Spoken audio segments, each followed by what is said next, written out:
लगी है। अकाली दल और बीएसपी का गठबंधन हो चुका है और उधर कांग्रेस में अंदर खाते बगावत थमने का नाम नहीं ले रही। क्या हो गया अकाली दल की आगे की रणनीति? सुखबीर बादल से आज तक ने खास बातचीत की। पंजाब में विधानसभा चुनावों का बिगुल बज गया है और इस कड़ी में अकाली दल ने अन्य राजनीतिक दलों से 2 कदम आगे चलते हुए शुरुआत की है। फिलहाल बात करने के लिए अकाली दल के अध्यक्ष सुखबीर बादल हमारे साथ मौजूद हैं। बादल साहब, ये जो गठबंधन हुआ है, आप इसे समय की जरूरत मानते हैं या फिर कोई मजबूरी थी? कोई मजबूरी नहीं थी, एक सोच थी। क्योंकि श्रोमणी अकाली दल की 2-3 बातें ना बड़ी क्लियर हैं। कांग्रेस के साथ हमारा नहीं गठबंधन हो सकता क्योंकि उस पार्टी ने हमारे गुरुधामों पे हमला किया है। आम आदमी पार्टी के साथ नहीं हो सकता क्योंकि वो उन्होंने जो जैसे पंजाब के माहौल खराब किया है, उनका बहुत बड़ा रोल है। बीजेपी को हमने छोड़ दिया है। सो हम चाहते हैं कि बाकी जो पार्टी है, जो सारी हैं, हम इकट्ठे होके, क्योंकि जो बाकी उनकी भी सोच हमारे जैसी है। सो एक ही प्लेटफॉर्म हमने एक बना दिया है और मुझे बड़ी खुशी है कि आज श्रोमणी अकाली दल का और बीएसपी का गठबंधन हो गया है और हम कोशिश करेंगे दूसरे भी पार्टी को साथ लेने की। बादल साहब, आपने एक बड़ी बात कही है और इस बात के कई मायने निकलेंगे।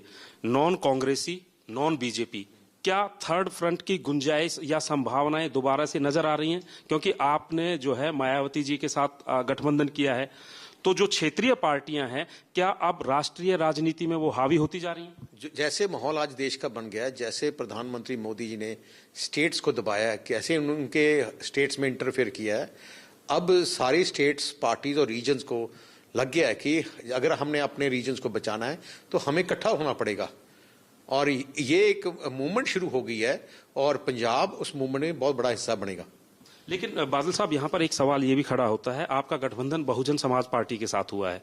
मायावती जी अगर यूपी में कांग्रेस के साथ जाती हैं किसी उसमें, मायावती जी की जैसे मैंने बात हुई है, उनकी भी यही क्लैरिटी है। तो क्या आने वाले समय में एक नए दौर की शुरुआत हो सकती है कि क्षेत्रीय पार्टियां एक राष्ट्रीय लेवल पर कोई गठबंधन करें या फ्रंट? जरूर बन सकता है क्योंकि जैसा माहौल बना है, अब सब स्टेट्स की को मालूम चल गया कि हमें अगर स्टेट्स को बचाना है तो हमें और स्टेट्स की आवाज उठानी है। और स्टेट्स की, हर स्टेट की अपनी मजबूरी होती है, अपनी डिमांड्स होती है, अपनी इश्यूज। नेशनल पार्टीज नहीं समझ सकती हर स्टेट की इश्यूज। जो नेशनल पार्टीज फैसला करती हैं, कई स्टेटों को वो फैसला सही नहीं लगता। इसीलिए अब जरूरत है कि एक स्टेट्स का फेडरेशन बनकर वो एक गवर्नमेंट बनाए, सो जिसमें इक्वल रिप्रेजेंटेशन सारी स्टेट्स को मिल जाए। एक समय में प्रकाश सिंह बादल जी ने बड़ा एक ऐसा ही फ्रंट बनाया था जो राष्ट्रीय लेवल पर प्रधानमंत्री भी बने, चाहे चौधरी देवीलाल हो, विश्वनाथ प्रताप सिंह हो, चंद्रशेखर हो। तो क्या वो समय वापस आ रहा है और इस समय में क्या अकाली दल एक बड़ी भूमिका निभा सकता है? काफी अकाली दल का तो मेन रोल रहेगा।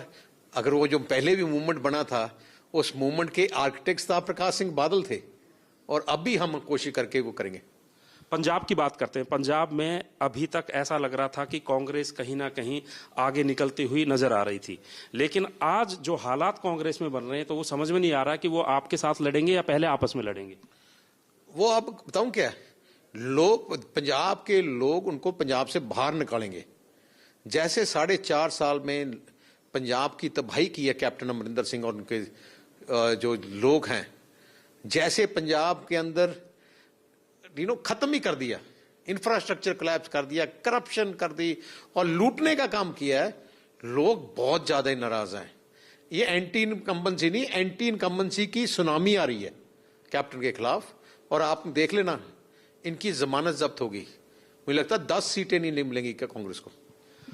सुखबीर जी, एक बड़ी बात यह है कि पहले भारतीय जनता पार्टी ने अनाउंसमेंट किया कि हम दलित चेहरे को मुख्यमंत्री बनाएंगे, फिर आम आदमी पार्टी ने अनाउंस किया, अब आपने जो है गठबंधन ही कर लिया बहुजन समाज पार्टी से, जो कि दलित के नाम से जानी जाती है।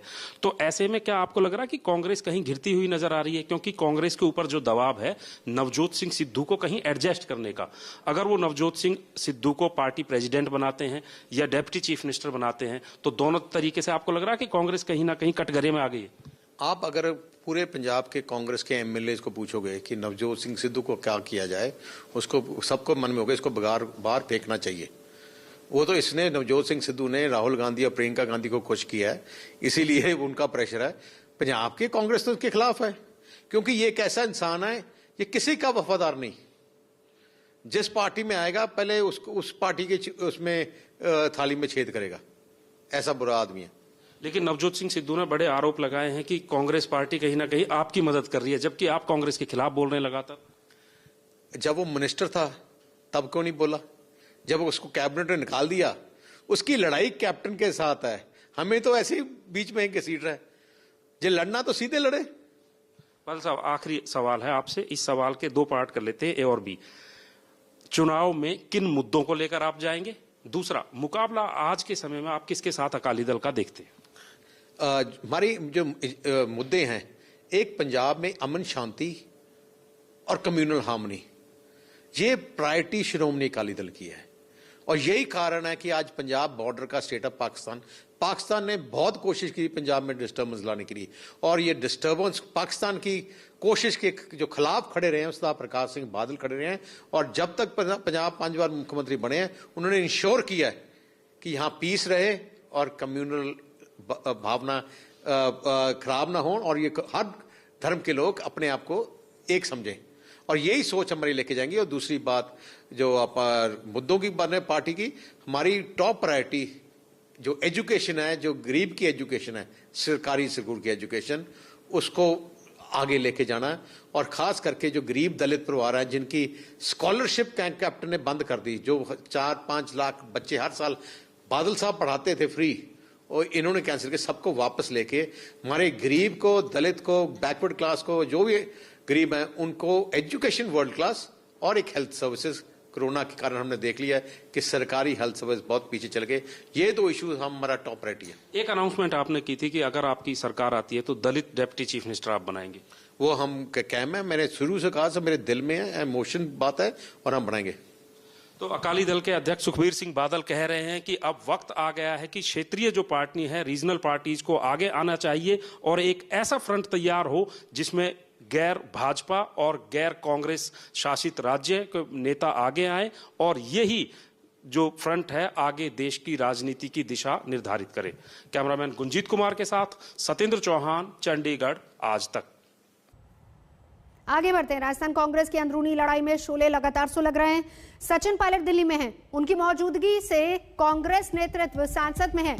वैसे खबर यह है कि सचिन पायलट किसी मध्यस्थ की बजाय सीधे प्रियंका गांधी से मुलाकात करना चाह रहे हैं। वो आज शाम वापस लौटेंगे जयपुर, लेकिन उससे पहले कोशिश उनकी यही है कि अपनी बात पार्टी नेतृत्व के सामने सीधे रखी जाए। बड़ी खबर यह भी है कि मध्य प्रदेश के पूर्व मुख्यमंत्री कमलनाथ को सचिन पायलट और अशोक गहलोत की जंग में मध्यस्थ की भूमिका दी गई है।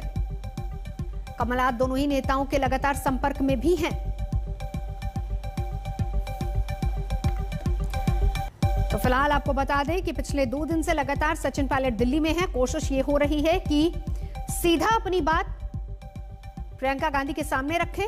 हालांकि कमलनाथ को एक बार फिर से मध्यस्थ की भूमिका दे दी गई है, लेकिन सचिन पायलट अपनी बात सीधा आलाकमान के पास रखना चाह रहे हैं। तो सचिन पायलट के एक समर्थक विधायक वेद प्रकाश सोलंकी ने आरोप भी लगाया कि उनका फोन टैप किया जा रहा है।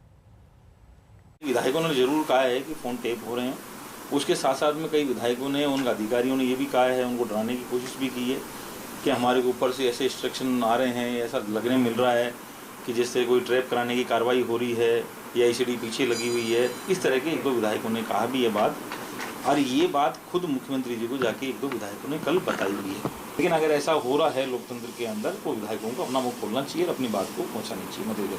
कुछ लोगों ने कहा है, हमारे विधायक साथियों ने भी कहा है, उधर के जो विधायक साथी हैं तो उन्होंने भी ये चीज़ कही है कि फोन टेपिंग हो रहे हैं। अधिकारियों को किसी भी तरह पे, उच्च अधिकारियों द्वारा या आदि से नीचे वाले अधिकारियों को भी ऐसा हो रहा है, उनको डराने धमकाने जैसी बात सामने आई है। वो कह रहे हैं कि फ़ोन टैप हो रहे हैं, जासूसी हो रही है। तो किसी प्रदेश में यदि कोई प्रदेश इन्हीं आशंकाओं के बीच में रहे, क्योंकि लोगों ने 1 बरस पहले इसी तरीके का दृश्य देखा था जब सरकार 42 दिन बाड़ेबंदी में रही, उप मुख्यमंत्री को, पीसीसी चीफ को बर्खास्त करना पड़ा, और उसके बाद सरकार, एक चुनी हुई सरकार 42 दिन बाड़े में बंद रहे। और उसी आशंकाओं के बीच में यदि कोई विधायक आशंका व्यक्त करे कि हमारी जासूसी होती है और फ़ोन टैपिंग होती है, तो मुझे लगता है कि एक अघोषित किस्म का आपातकाल प्रदेश में लगा दिखता है। फिलहाल यहाँ रुकेंगे एक ब्रेक के लिए। देखते रहिए आज तक।